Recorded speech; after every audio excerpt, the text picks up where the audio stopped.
देवर ने दिया जख्म। फोन की घंटी बजी और कविता ने फोन उठाया।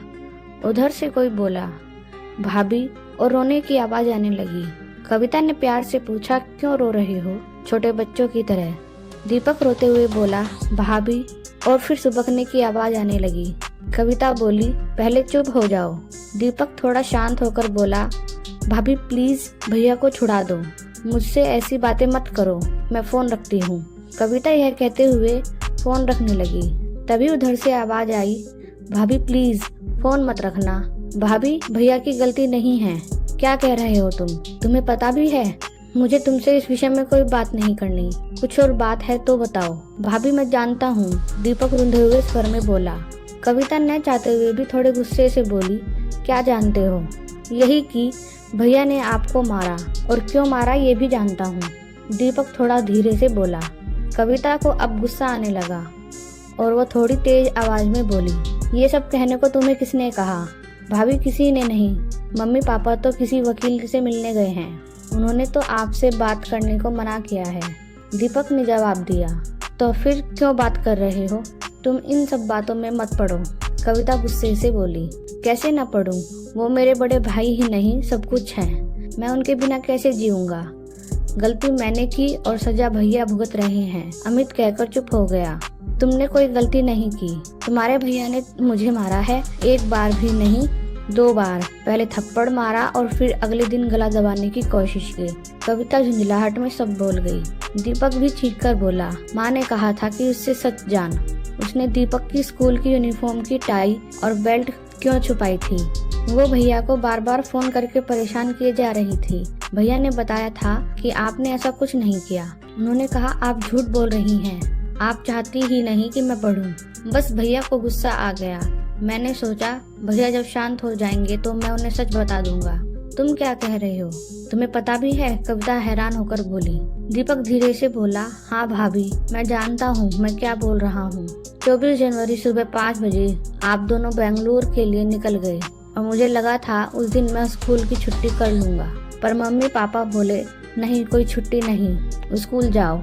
स्कूल में मेरा टेस्ट था और मैंने याद नहीं किया था। मम्मी पापा को पता था कि बुधवार को स्कूल की यूनिफॉर्म की चेकिंग होती है, इसलिए मैंने टाई बेल्ट जल्दी से बेड के नीचे डाल दी और उनके साथ ढूंढने लग गया। बस ढूंढते ढूंढते समय कट गया। मम्मी को लगा आप छुपा कर गई हैं। उन्होंने तभी भैया को फोन लगाकर गुस्से में आपके लिए बहुत कुछ कहा और साथ में ये भी कह दिया कि आप चाहती ही नहीं कि मैं पढूं। मुझे यह नहीं पता था यह इतनी बड़ी बात हो जाएगी। सॉरी भाभी, कविता ने दर्द भरी आवाज में कहा।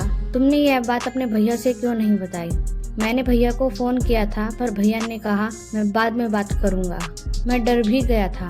भाभी प्लीज मेरे भैया को जेल से निकाल दो, उनकी जिंदगी खराब हो जाएगी। उन्होंने बहुत मेहनत की है तब जाकर इतनी अच्छी नौकरी मिली है। भाभी प्लीज मेरी खातिर, ये कहकर दीपक जोर जोर से रोने लगा। कविता बोली, चुप हो जाओ, मैं तुम्हारे भैया को जेल से निकाल दूंगी, पर तुम प्रॉमिस करो तुम हमारी इन बातों के बारे में कभी किसी को नहीं बताओगे, अपने भैया तक को नहीं। आज के बाद मुझसे बात भी नहीं करोगे। कविता ने फोन रख दिया।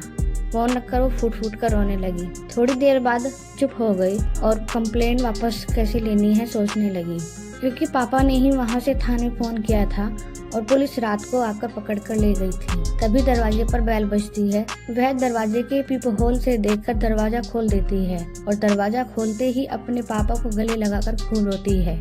उसके पापा की भी आंखें नम हो जाती हैं। फिर उसके पापा उसे चुप करवाते हैं और कहते हैं तैयार हो जाओ, थाने जाना है, FIR लिखवानी है। रात को सिर्फ तुम्हें प्रोटेक्शन के लिए पुलिस उसे ले गई थी।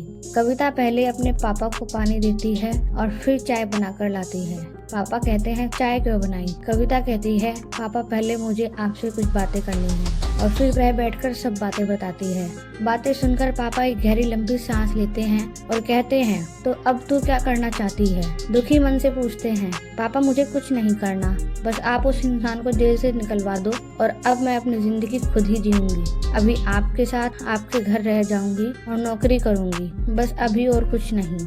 उसके पापा उसके सर पर हाथ रखकर एक लंबी सांस लेते हुए कहते हैं बेटा वो तेरा घर है और सदा तेरा ही रहेगा। भावुक हो उठते हैं, फिर अपने को संभालते हुए कहते हैं तू जो चाहे कर, बस खुश रहने की कोशिश कर। और खुद के आंसू संभाल नहीं पा रहे थे। ऐसा ही होता है बाप का प्यार। आए तो थे रोज से भरे हुए, ये सोचकर कि उसे सजा दिलवाकर ही चैन की सांस लेंगे, पर बेटी के आंसुओं और बातों ने शांत कर दिया। कभी कभी घर की छोटी छोटी बातें घर तबाह कर देती हैं, घर बसने से पहले ही उजाड़ देती हैं, सपनों के ताजमहल मिनट में ढेर कर देती हैं। मेरी बेटी का क्या कसूर था, ये सब सोचते हुए उठते हैं और कविता से सामान पैक करने को कहते हैं। फिर पापा बेटी थाने जाने के लिए निकल जाते हैं। आशा करती हूँ आपको कहानी पसंद आई होगी। कहानी पसंद आए तो वीडियो को लाइक करें और चैनल को सब्सक्राइब करें।